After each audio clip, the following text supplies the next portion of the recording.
우리가 구조된 후에 안즉 그 섬은 멜리데라 하더라. 비가 오고 날이 참에 원주민들이 우리에게 특별한 동정을 하여 불을 피워 우리를 다 영접하더라. 바울이 나무 한 묶음을 거두어 불에 넣으니 뜨거움으로 말미암아 독사가 나와 그 손을 물고 있는지라. 원주민들이 짐승이 그 손에 매달려 있음을 보고 서로 말하되 진실로 이 사람은 살인한 자로다.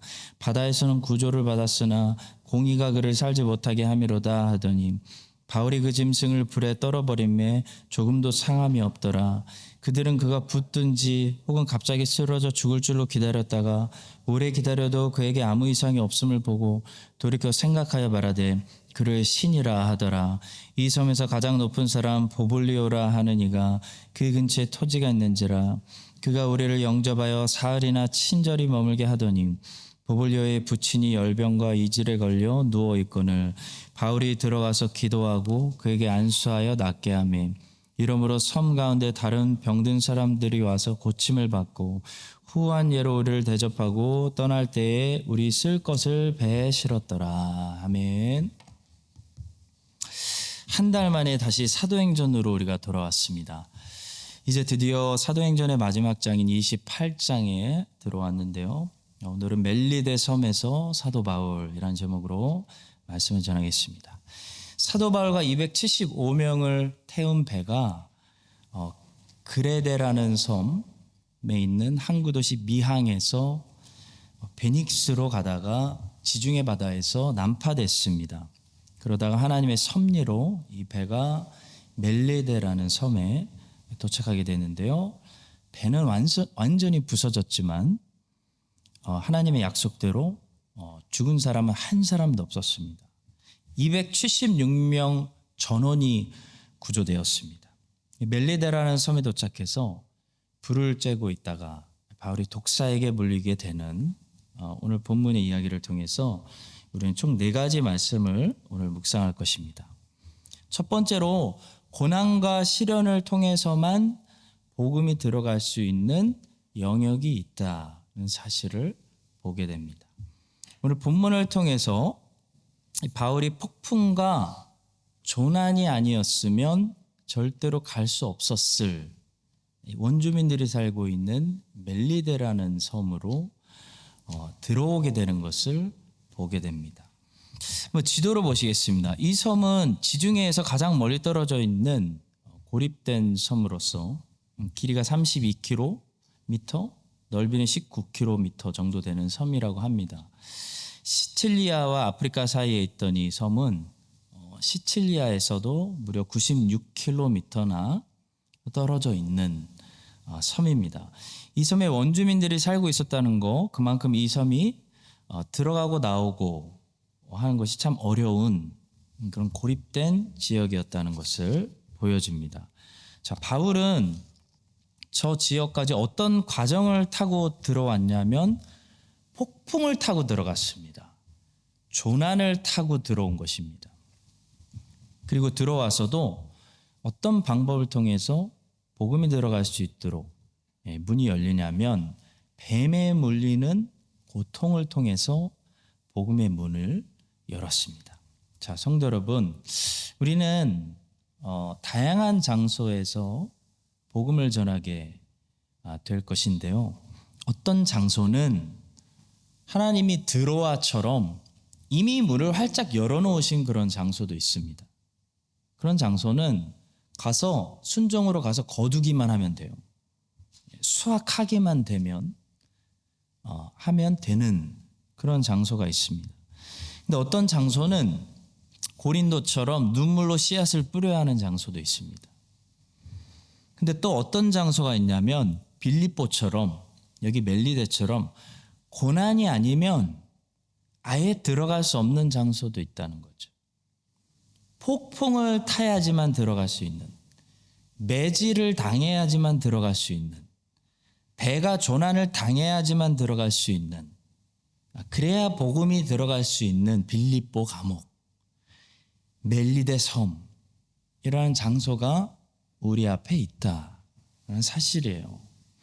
지난번에 우리 교회가 올해 참 많은 걸 했는데 찬양제를 했을 때 많은 손님들이 우리 교회에 오셨어요.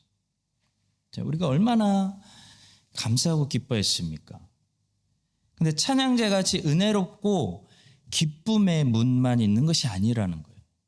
주님 우리 앞에 두신 문들은, 작년에 우리 교회에서 장례식이 있었을 때 그때 이 장례식에 왔다가 오랜만에 예수님께 그때 나와서 지금까지 우리 교회 등록하고 다니시는 성도님도 있습니다.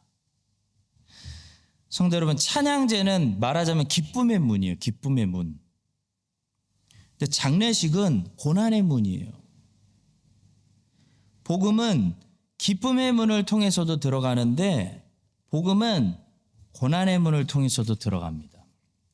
어느 지역은 반드시 고난의 문을 통해서만 복음이 들어가는 빌립보 또 멜리데 그런 지역이 있다는 것을 사도행전이 우리에게 보여주고 있어요. 우리 한인장로교회는 앞으로도 하나님께서 수많은 사람들에게 복음을 전도하는 사도 바울과 같은 교회로 그런 제자의 삶을 우리가 함께 살게 될 것입니다. 하나님은 여러 가지 방법으로 복음이 들어갈 수 있도록 문을 여실 거예요.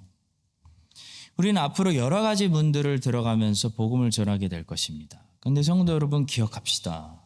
어떤 문은 고난의 문이에요. 어떤 영혼들에게는 폭풍의 고난을 맞고 배가 난파되는, 그래서 며칠 동안 바다 위에 둥둥 떠 있는 조난의 고통을 통해서만 우리가 거기 들어갈 수 있는 그런 영적인 멜리데 섬이 있다. 우리 앞에 있다. 여러분 기대하십시오. 하나님은 우리 교회 앞으로도 좋은 일들만, 신바람 나는 일들만 허락하지 않으십니다. 우리를 사랑하시기 때문에. 하나님 우리가 낙심하지 않도록 어려운 일만 주시지는 않을 거예요. 우리는 분명히 신바람 나는 그런 사역들을 하게 될 것입니다. 그러나 하나님은 분명히 고난도 주실 거예요. 우리가 원치 않는 폭풍을 보내주실 거예요. 또 새로운 폭풍을. 배가 난파되어서 바다 위에 둥둥 떠 있는 그런 조난의 아픔도 주실 거예요. 독사가 나와서 팔을 무는 그런 아픔도 허락하실 것입니다. 그때 여러분 이 말씀이 생각나야 되는 거예요. 그때 성령께서 믿음을 주시고 하나님의 말씀이 생각나게 해주셔서 우리 모두에게 믿음 주시기를 소망합니다. 바로 고난은 하나님이 주시는 벌이 아니고 새로운 지역의 복음의 문을 활짝 여시는 우리가 이해하지 못한 신비한 통로라는 거예요. 바울과 실라가 빌립보에서 두들겨 맞고 그 통로를 통해서 간수장에게 복음이 들어가게 되는 걸 경험하지 않습니까? 그리고 그 세워진 빌립보 교회는 바울이 평생 기뻐하는, 바울의 전적 지원하는 교회가 된 거예요. 사도 바울이 이 고립된 지역에 폭풍을 타고 들어갑니다. 폭풍의 사도예요. 폭풍을 타고 들어갔어요. 배 조난을 통해서 배 조각을 붙들고 둥둥둥둥 떠다니면서 들어갔어요. 독사에게 물리는 사건을 통해서 복음을 전도했어요. 그것처럼 크라이스트처치 한인장로교회가 내년에도 여러 가지 시련과 아픔과 기도해야 될 제목들과 고난을 통해서도 이 복음의 문을 활짝 열고 사도 바울처럼 꿋꿋하게 그 영적인 멜리데 섬에서도 원주민들에게 복음을 전하는 그런 선교하는 교회 될 수 있기를 예수님의 이름으로 축복합니다. 자, 두 번째로 모든 피조물을 원하시는 대로 통치하시는 그 하나님의 섭리를 다시 보며 우리가 찬양 드리게 됩니다. 하나님의 섭리를 다른 말로 어떻게 부를 수 있을까요? 아마도 제일 근접한 말은 하나님의 손길일 것 같습니다. 하나님의 손길. 매튜 헨리는 여기에 이런 멋진 주석을 달았어요. 모든 피조물은 우리에게 하나님의 손길이고 하나님은 모든 피조물을 자신의 손길로 삼으신다. 하나님께서는 바울을 포함해서 이 배에 타 있는 276명의 목숨이 절대로 안전할 것이라는 약속을 이미 주셨습니다. 자, 하나님의 손길이 어떻게 신실하게 그 약속을 지키고 계시는지 우리가 27장, 28장에서 잘 묵상해 봐야 돼요. 하나님의 손길이 어딨냐면요, 바람과 바다 가운데도 있어요. 여러분, 바람과 바다 가운데 하나님의 다스리신 손길이 있다고요. 이 바람과 바다가 비록 배를 깨지게 만들었지만 정확히 실수 없이 한 사람도 하지 않았어요. 배만 깨뜨렸어요. 한 사람도 바람과 바다가 해치지 않았다고요. 모든 사람들이 오히려 이 멜리데 섬으로 끌려오도록 하나님의 손길이 바람과 바다를 사용하셨어요. 이게 하나님의 섭리예요. 여러분, 바람과 바다 속에서 우리의 배를 막 깨뜨리는 바람과 바다 속에서 하나님의 손길을 보는 것이 뭐예요? 믿음이에요. 성경적인 믿음. 바람과 바다가 우리를 해치려고 아무 생각 없이 부는 것 같지만 거기에 하나님의 손길이 있어서 바람과 바다도 하나님의 명령을 받아서 협력하여 하나님의 뜻을 이루는구나. 이게 믿음이라고요. 믿음. 그래서 바람과 바다가 이 276명을 멜리데 섬으로 이끈 거예요. 배는 부셔버리고, 왜냐하면 새 배를 주실 거기 때문에 배 부셔버리고 한 사람도 다치지 않고 전부 생존해서 바람과 바다를 통해 하나님이 멜리데 섬으로 이끄셨어요. 바람과 바다가 이들의 생명을 한 사람도 해치지 못했으면 하나님이 명령하셨어요. 잔잔해라, 해치지 말아라. 성도 여러분, 예수님께서 제자들의 믿음을 언제 꾸짖으셨는지 기억하세요? 언제 믿음이 적은 자들을. 바람과 바다를 보고 무서워하고 죽겠나이다 했을 때 그들의 믿음 없음을 책망하셨어요. 성도 여러분, 바람과 바다, 하나님 만드신 피조물이 하나님의 명령에 복종하는, 하나님이 쓰시는 도구에 불과해요. 자연재해, 자연현상, 거기에도 우연히 발생하는 사고는 없습니다. 하나님의 섭리가, 하나님의 손길이 정확하게 통치하고 있어서 그 모든 자연현상을 통해 하나님께서 원하시는 장소로 하나님의 자녀들을 이끌고 계시다는 사실을 여러분 믿으세요? 안 믿으세요? 그걸 믿는 것이 성경적인 믿음입니다. 그리고 본문에 보니까 이 하나님의 섭리는 바람과 바다 자연에만 있는 것이 아니고 사람들의 마음에도 있어요. 하나님의 손길이 하나님 만드신 피조물들, 사람들의 마음도 다스리고 주무르고 통치해요. 사람도 하나님 만드신 피조물이잖아요. 그러니 사람도 하나님의 통치 아래에 있습니다. 사람은 물론 자유의지를 가지고 있는 자율적인 존재지만 그래도 하나님의 손길, 하나님의 섭리의 통치를 받는다는 거예요. 오늘 본문에 보니까 하나님께서 원주민들의 마음을 누그러뜨리셨어요. 그들에게 동정을 느끼게 하셨어요. 그래서 원주민들이 난파당한 사람들을 불쌍히 보고 그들의 몸을 녹일 수 있는 불을 제공하게 하셨습니다. 이게 하나님의 손길입니다. 지금 276명에게 가장 필요했던 것은 밥이 아니라 불입니다. 불. 밥은 배가 난파되기 전에 충분히 먹었기 때문에 괜찮습니다. 근데 이 사람들은 지금 추운 겨울 바다 위에, 찬 바다 위에 산산조각난 배의 널조각들을 의지해서 둥둥 떠 있었기 때문에 온몸이 다 흠뻑 물에 젖은 상태였어요. 자칫 잘못하면 체온이 너무 내려가서 죽을 수 있는 상태인 거예요. 그들에게는 불을 쬐며 먼저 몸과 옷을 따뜻하게 말리는 것이 가장 먼저 필요했습니다. 불이 음식보다 더 소중했어요. 그런 그들에게 하나님은 사람들을 쓰셔서 무엇을 제공하냐면 가장 필요한 불을 제공하는 거예요. 사람들을 쓰셔서 원주민들을 통해서 제공하셨습니다. 성도 여러분, 성경의 하나님을 우리가 믿으려면 정말 제대로 믿어야 돼요.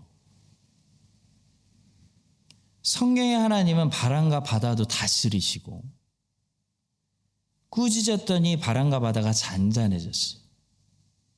갈릴리 바다가 제자들의 믿음을 테스트하기 위한 도구로 쓰셨어요.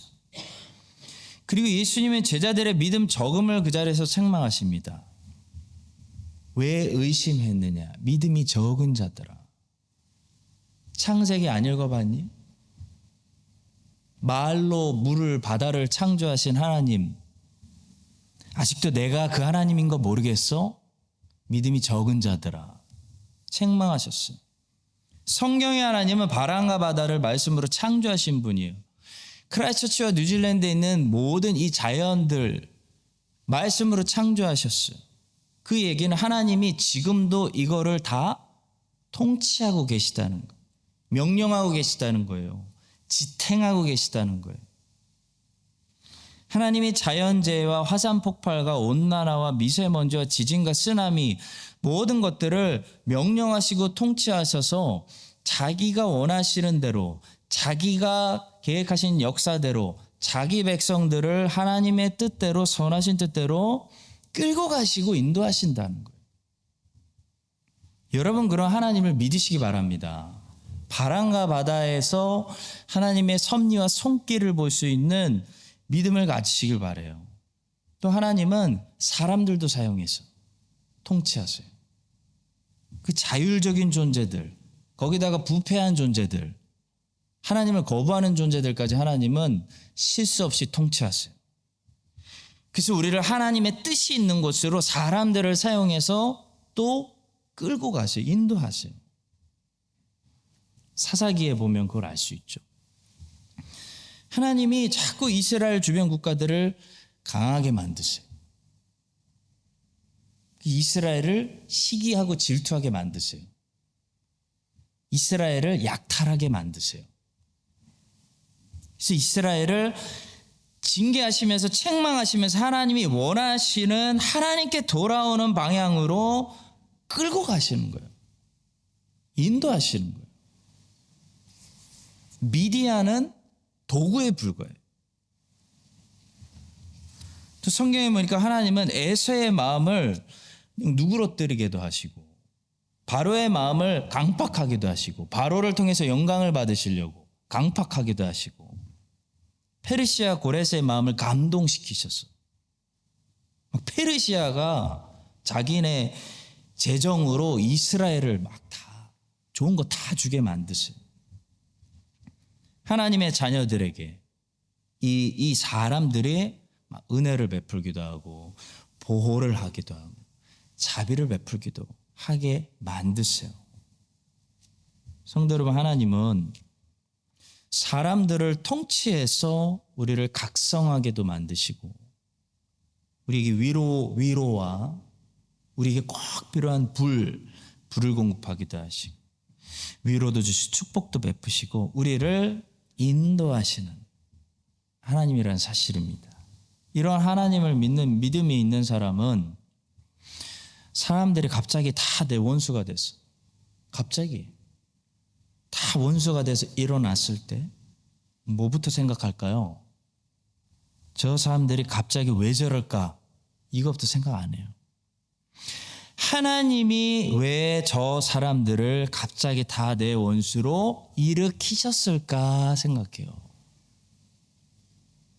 하나님이 뭘 가르쳐 주시고 책망하시고 말씀하실까? 하나님이 왜 저 미디안 군대를 일으키셔서 우리가 농사진 것을 다 약탈하게 하셨을까? 이스라엘은 사사시대 이스라엘은 안타깝게도 그 생각을 못해요. 그 생각을 해야 되는데 그게 열쇠인데 그 생각을 못해요. 미디안만 보는 거예요. 미디안만. 저 나쁜 미디안 사람들. 하나님이 미디안을 보내셨다는 사실을 이스라엘은 눈꼽만큼도 생각하지 못해요. 예레미야 시대 때 유다도 그랬어요. 하나님이 왜 저 바벨론 군대를 일으키셔서 보내실까? 아무도 생각하지 않았어요. 그래서 예레미야를 통해 계속 말씀하시는 거예요. 내가 일으키는 거다. 내가 보낸다. 내가 무서운 사람들, 멈추지도 않는 사람들 내가 보냈다. 그러니까 믿음이 있는 사람만 그걸 생각한다는 거예요. 하나님의 섭리를 믿으니까.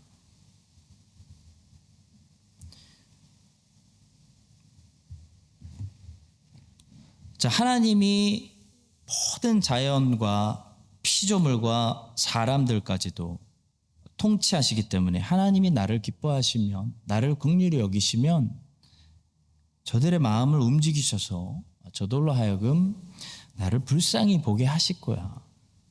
저들을 통해서 나를 축복하시는 그렇게 하실 거야. 이게 다윗의 믿음이죠. 그래서 하나님께 맡길 수 있는 거죠. 자기를 돌아보고.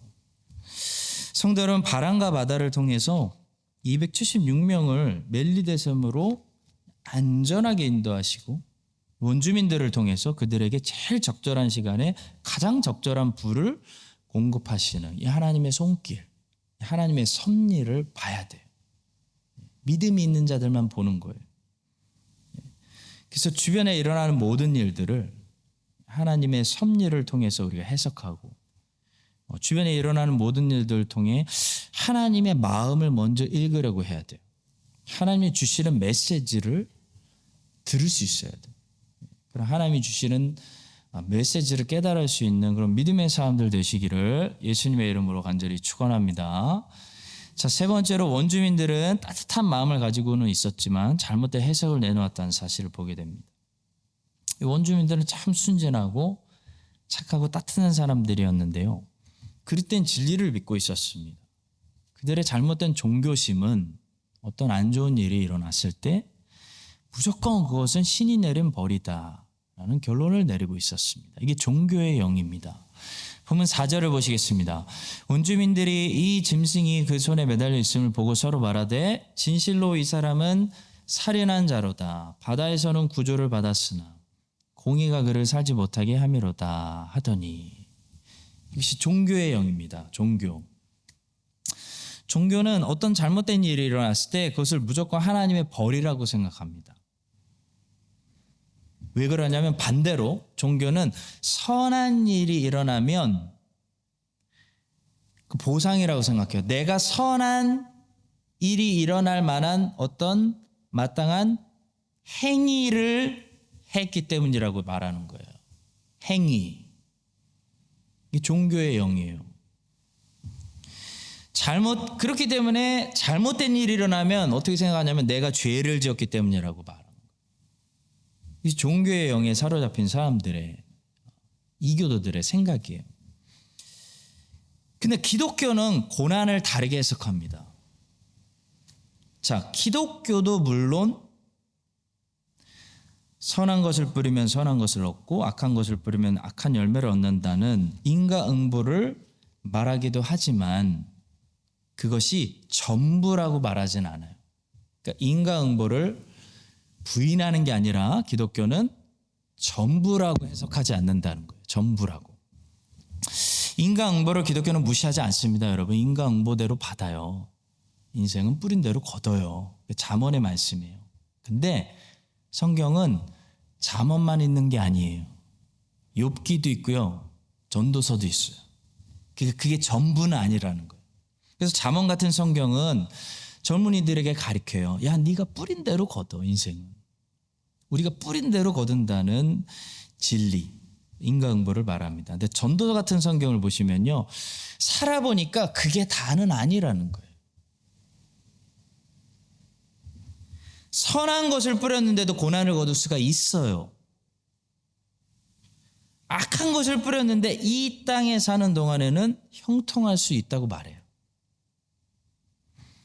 성경은 욥이 자기가 잘못해서 고난당했다고 말하고 있지 않습니다. 욥은 형벌로 고난을 당한 것이 아니었어요. 욥은 하나님께 영광 돌리기 위해서 특별한 고난을 당했어요. 특별한 고난. 자, 근데 성도 여러분, 이 원주민들은 이게 원주민들의 한계예요. 원주민으로서 자연적인 깨달음만 가지고 있었습니다. 그러니까 진리를 반만 안 거예요. 다시 말해 원주민들을 보면서 우리는 일반 계시로 사람이 알 수 있는 그 어느 정도의 진리들이 무엇인지를 알 수 있어요. 어느 정도의 진리. 원주민들은 보세요. 재판장이 계시다라는 진리를 인정했어요. 선과 악을 공의롭게 판단하시는 절대자가 있다라는 사실을 인정했어요. 원주민도 내추럴리 아는 거예요. 이것이 일반 계시를 통해서 모든 사람들이 핑계댈 수 없는, 다 알고 있는 일반적인 지식입니다. 또 원주민들은 죄는 심판받는다라는 진리도 알고 있어요. 이게 일반적인 계시예요. 모든 사람들에게 계시한 거예요. 그래서 저희가 핑계댈 수 없느니라. 그러니까 나쁜 짓을 하면 안 된다라는 거를 본능적으로 사람은 알기 때문에 법을 만드는 거예요. 형벌을 만들고. 하나님은 이 진리를 모든 사람들에게 일반적으로 양심을 통해 알게 하신 거예요. 이게 일반 계시입니다. 또 원주민들은 신의 어떤 섭리가 세상을 지배하고 있으며 우연히 일어나는 일은 없다라는 사실도 인정하고 있었어요. 그래서 바울이 독사에 물리는 거 보고 그렇게 얘기한 거예요. 공의가 따라와서 죄를 심판했다라고 얘기한 거예요. 자, 이런 것들이 하나님께서 모든 사람들에게 알게 하신 일반 계시입니다. 이런 지식은 계몽이 없어도 알 수 있어요. 전도하지 않아도 알 수 있어요. 사람이면 자연적으로 알 수 있는 깨달음. 신학적인 용어로 이것을 일반 계시라고 부릅니다. 자, 그런데 일반 계시로는 이 진리를 다 알지 못해요. 부분만 아는 거예요. 다 알지 못해요. 그래서 그릇된 해석을 내놔요. 욥의 친구들처럼 한 면만 아는 거예요. 그 원주민들도 그래서 잘못된 해석을 내놓는 거예요. 부분만 알기 때문에. 욥의 친구들도 부분만 알기 때문에 잘못된 해석으로 욥을 정죄하는 거예요. 그러니까 부분만 아는 사람은 항상 잘못된 해석을 내놔요. 그러니까 진리를 다 알아야 돼요. 다 알고 바른 해석을 내놓으려면 반드시 일반 계시만으로는 부족하고 특별 계시를 받아야 되는데 성경이 특별 계시입니다. 그리고 특별 계시는 바로 하나님의 아들 예수 그리스도에 대해서 가르쳐주는 그 성경의 지식을 아는 거예요. 이게 특별 계시. 그러니까 일반 계시로는 세상을 창조하신 창조주 하나님만 알 수 있을 뿐이지만 특별 계시인 성경을 보면은 우리를 구속하시는 구원자 하나님을 알게 되는 거예요. 이 특별 계시를 받은 하나님의 자녀들만 특별 계시를 받습니다. 하나님의 자녀들은 그래서 특별히 고난을 다르게 해석합니다. 고난을 두 가지로 보는 거예요. 물론 인과응보 때문에 오는 징계 고난도 있는데요. 그것만 보질 않아요. 하나님의 자녀들은. 고난에는 그리스도처럼 하나님의 선하신 뜻을 이루기 위해 신자가 받는 특별한 목적의 innocent suffering이 있다는 것을 신자는 알게 되는 거예요. 성경을 통해서. 이것이 전도서가 계시하는 말하는 주제예요. 이것이 욥이 당하는 특별한 고난이에요. 욥기가 계시해 주는 특별 계시. 하나님의 자녀들만 알아요. 여러분 보세요. 바울이 죄를 졌기 때문에 배가 난파당한 게 아닙니다. 바울이 죄가 많아서 뱀에 물리고 있었던 것이 아니잖아요. 바울은 지금 원주민들이 생각하는 것처럼 바울이 죄인이기 때문에 형벌로 고난당하고 있는 것이 아니고 바울은 오히려 예수 그리스도의 영광스러운 복음을 이 멜리제 섬에 전파하기 위해서 innocent suffering, 상급이 있는 특별한 고난을 받은 거예요. 이것이 특별 계시를 받은 하나님의 자녀만 성경을 통해 계시를 통해 깨달을 수 있는 이게 엄청난 진리입니다. 우리는 이것을 통해 고난을 해석합니다. 예수 그리스도를 아는 자들만이 이해할 수 있는 고난의 신비, 고난의 비밀. 종교는 이 땅에서 이 모든 죄가 이 땅에서 재판받고 형벌받는다고 생각합니다. 그러나 참 기독교는 어떻게 얘기하냐면 이 형벌을 이 땅에서 형벌받는 사람은 럭키예요. 회개할 기회를 주시니까. 참 기독교는 뭐라고 얘기하냐면 이 형벌을 남겨두었다가 심판날에, 재판날에 모두 형벌을 받게 될 수 있다고 말합니다. 따라서 하나님이 진짜 심판하기로 작정한 사람들은 회개의 기회를 안 주시고 이 땅에서 고난을 당하는 것이 아니라 오히려 뭘 당해요? 내버려둠을 당해요. 너 마음껏 살아, 네 맘대로. 그리고 마지막 심판날에, 재판날에 몰아서 공의롭게 형벌을 당하게 된다고, 그런 놀라운 총체적인 진리를 하나님의 자녀들에게만 성경을 통해 특별 계시를 통해 말씀해 주죠. 반대로 하나님이 사랑하는 자녀들은 이 땅에서 미리 사랑의 징계를 받고 하나님이 사랑하시기 때문에 자꾸 징계를 주시고 또 회개로 이끄시고 하시는데요. 나중에 심판날에 심판이 넘어갔다는 사실을 성경을 통해 우리는 깨닫게 되는 것입니다. 여러분, 이 깨달음이 아무에게나 주어지는 것이 아니에요. 원주민들은 몰라요. 일반 계시를 받은 사람들은 몰라요. 이교도들은 죽었다 깨어나도 모르는 거예요. 성경을 받은 사람들, 하나님의 말씀을 받은, 특별 계시를 받은 하나님의 자녀들만 깨닫는 진리입니다. 여러분, 이 사실을 우리가 특권으로 받아야 돼요. 특권으로 받으시고, 그래서 고난을 이렇게 원주민들처럼 하나님의 형벌로만 해석하지 마시고 우리가 당하는 이 고난의 신비, 고난을 통해서 오히려 자녀를 사랑하시는 하나님 아버지의 이 부성애, 사랑을 믿음으로 한 단계 한 단계 배워나가시는 여러분과 제가 될 수 있기를 예수님의 이름으로 간절히 축복합니다. 마지막 네 번째로 선교사에게 필요한 것은 신실함과 인내함입니다. 자, 사도행전 어디를 펴도 전도에 대한 말씀이 나옵니다. 오늘도 선교사 사도 바울 모습은 우리에게 큰 도전이 됩니다. 독사가 한번 순간적으로 바울을 탁 물고 놓은 것이 아니고요. 자세히 보시면 바울을 계속 물고 있었습니다. 근데도 본문 어디에도 바울이 놀라거나 당황하거나 큰 소리를 지르거나 했다는 이야기의 흔적은 조금도 찾아볼 수 없다는 게 참 놀라워요. 바울이 얼마나 고통을 잘 참는 인내의 사람이었는지 알 수 있는 또 하나의 장면입니다. 3절과 4절 보시겠습니다.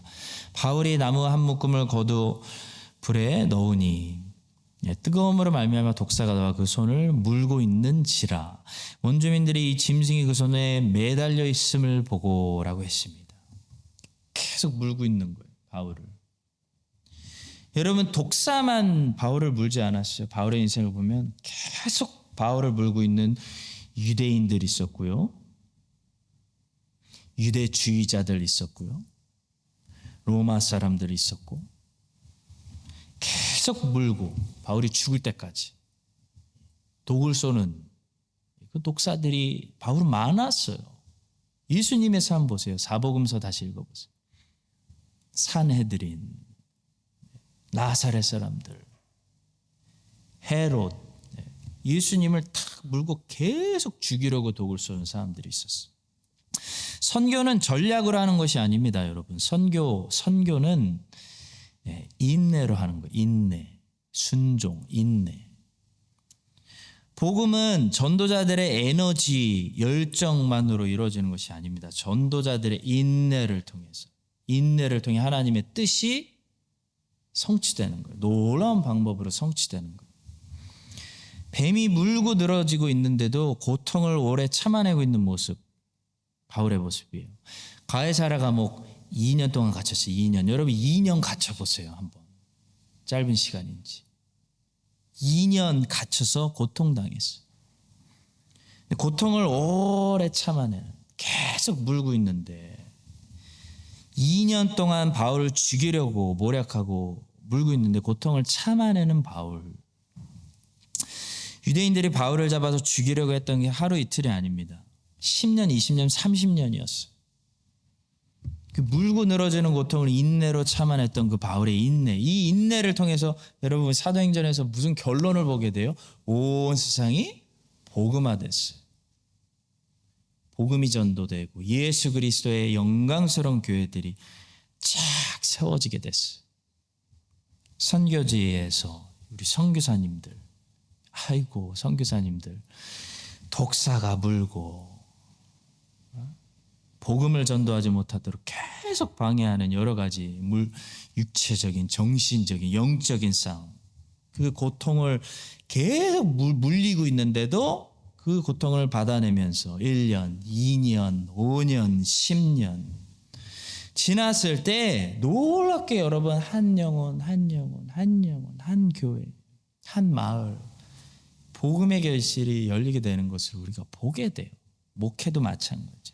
우리 목사님들 하시골 교회에서 어렵게 목회지에서 뱀 물리고서 계속 1년, 2년, 5년, 10년, 20년, 50년 버티시는 우리 하나님의 종들, 성도님들도 마찬가지고, 여러분과 저도 뱀이 그냥 방해하려고, 꺾으려고, 못하게 하려고 물고 늘어지는 것처럼 계속 이 말씀을, 복음을 방해하는 여러 가지 고통이 있더라도 그것을 예수님처럼 바울처럼 우리 함께 인내함으로 다 이겨내가지고 하나님께서 놀라운 일들을 하실 거예요. 그리고 같이 봐야 될 거 아니에요. 크라이스트처치에, 뉴질랜드에 하나님의 교회에 놀라운 일들을 하실 거예요.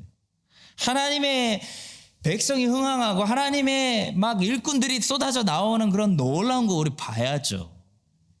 다 같이 뿌린 말씀의 씨앗이 자라나게 해주시는 그 하나님의 은혜를 목격하는 크라이스트처치 한인장로회 되시기를 주님의 이름으로 축복합니다. 또 주의 종들은 신실해야 됩니다. 바울이 전도하려고 상대하고 있는 이 원주민들 보세요. 여러분 원주민들. 이 사람이 얼마나 신실하지 않냐면요. 사람은 갑자기 팍 뜨거워졌다가 갑자기 차가워지는 거 볼 수 있습니다. 방금 전까지 바울을 향해서 죄 지은 살인자라고 불렀던 사람들이 돌아서 뭐라고 부르냐면요. God, 신이라고 부르고 있어요. 6절 보십시오. 6절. 그들은 그가 붙은 지옥은 갑자기 쓰러져 죽을 줄로 기다렸다가 오래 기다려도 그에게 아무 이상이 없음을 보고 돌이켜 생각하여 말하되 그를 신이라. 아이고 참. 인터넷에 하여간 뭐 좀만 잘하면 가시래 요즘 함부로 써요.